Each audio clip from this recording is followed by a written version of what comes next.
Hey everyone, welcome back to Math with Vanj. I'm Vanj and I'll be teaching you math, obviously. Now in the last video we looked at some of the other trig functions except for sine and cosine, as well as how to take the derivatives of those. And that ended Unit 2. So now with this video we're going to start Unit 3, which all has to deal with composite functions, implicit functions, and inverse functions. So this video is all about chain rule.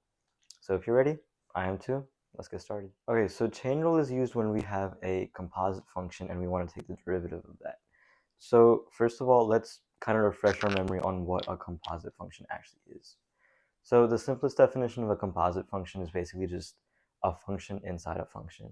So a lot of times we can write it something like this.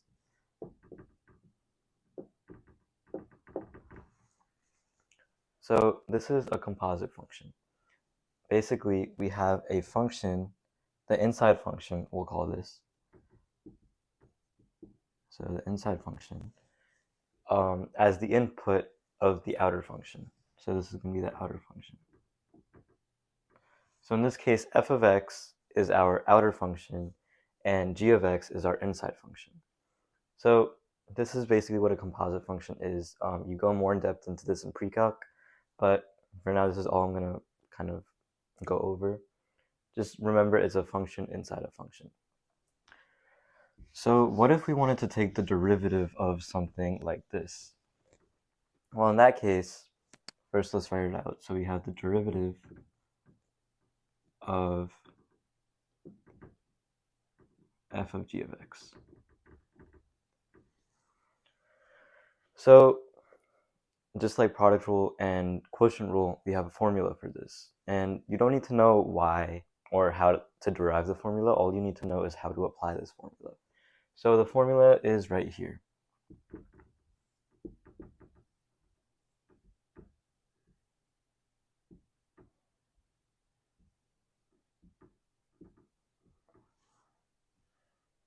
What does this mean, right? So basically what this means is first we're going to take the derivative of the outer function, which is f of x, right? And then we're going to put g of x as our input into that derivative.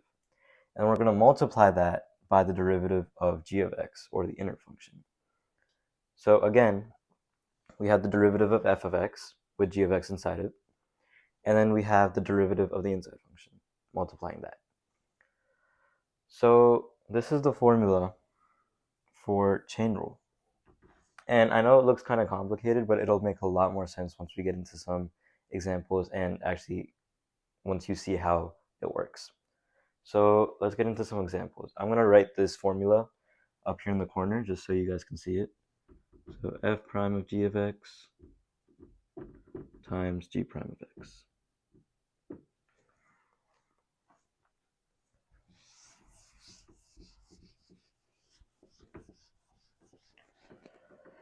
Okay, so the first example that we're going to look at is the derivative of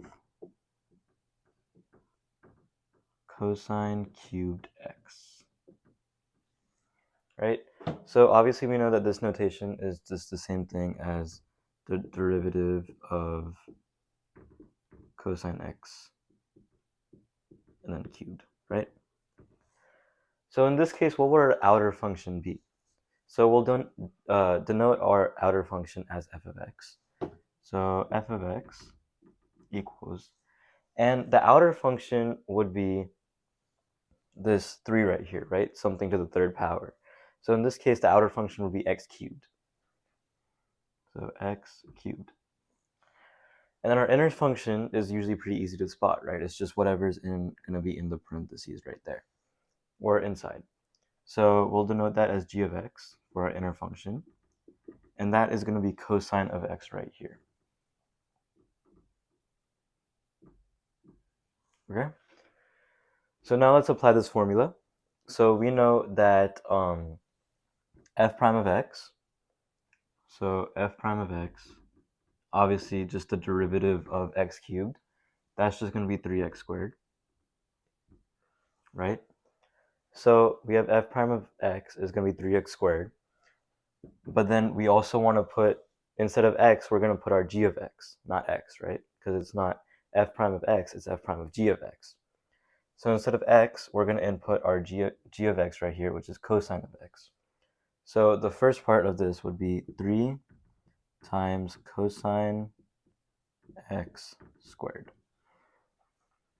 And again, this is just the regular derivative of x cubed, but then with the cosine function inside it, except for just x.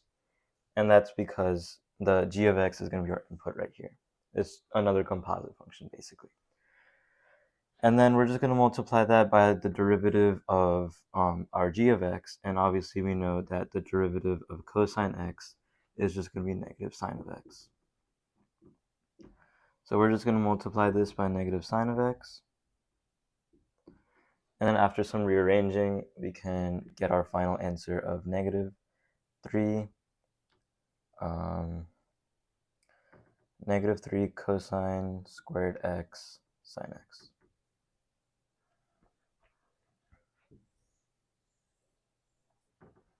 That's it. So, yeah. Again, the outside function in this case was x cubed because it's something to the cubed power, right? I mean, something to the third power. So that's our outer function, x cubed. And our inner function was cosine because that's what's being cubed, right? So when we took the derivative of x cubed, we've got 3x squared. And instead of x, we just substituted cosine in.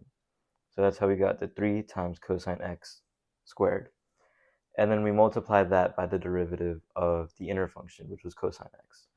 So we multiplied that by negative sine of x, and then we got this as our final answer.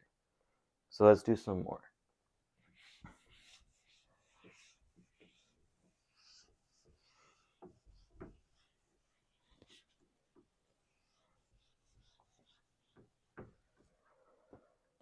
Okay, let's look at the derivative of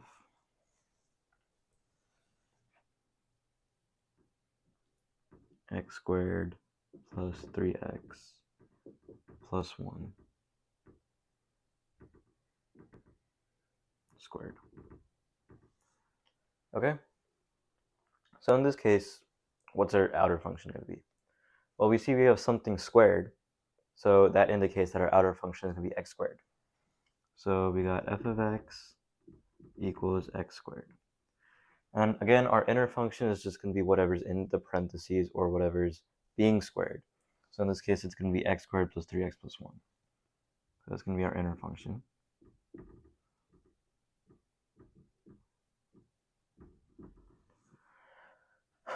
And obviously, we know that the derivative of x squared is just going to be 2x for the power rule.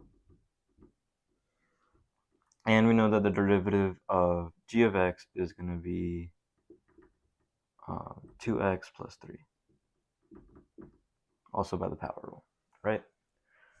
So first we have to plug in our g of x for x in there, because it's going to be 2 times g of x, because we have the g of x as the input. So 2 times x squared plus 3x plus 1. And then we're just going to multiply that by whatever whatever the derivative of the inside function is. So times 2x plus 3, right there. And a lot of times you can honestly just leave your answer unsimplified, especially on the AP test. College Board doesn't care if your answer is unsimplified. They don't care if you simplify it. As long as you get the right answer, they're all good. So let's do one last question.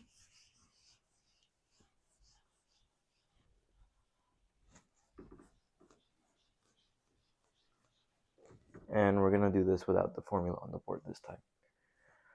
So let's do the derivative of, so let's do natural log of, what should we do? Let's do natural log of tangent x. Okay. So in this case, it's pretty easy to see our outside function is going to be the natural log. So our f of x is going to be the natural log, ln x. And our inside function is going to be what the natural log is applying to. So that's just going to be our tangent of x. So g of x equals tangent of x. Now we know these two functions from our properties from the last unit, right? So the derivative of the natural log function is just 1 over x. And then the derivative of the tangent function is going to be secant squared of x. Okay? So now we have this. And now same thing. We do f prime of g of x. So then the x becomes tangent of x. So then we have 1 over tangent x. And then multiplied by the derivative of the inside function. In this case, the inside function is tangent x. Derivative of tangent x is secant squared x. So multiply that by secant squared x. And we can just kind of do a little cross multiplying. So we get secant squared x over tangent x. And that's your answer. So not too bad, right? It's just a bit hard to visualize at first, and I get that. But once you kind of really start to understand what composite functions are like and what they entail, then chain rule starts to become pretty easy. So yeah, that's about it. So that's going to be all for this video. As you'll see as you progress through calculus, chain rule is an extremely useful rule, and it just expands the amount of functions that you're able to take the derivative of by so much, you know. And you're going to use it a lot as you get further and further in calculus, and it shows up a lot on the AP exam also. But yeah, other than that, that's all for this video. I hope you found it helpful, and I will see you for the next one. Bye bye.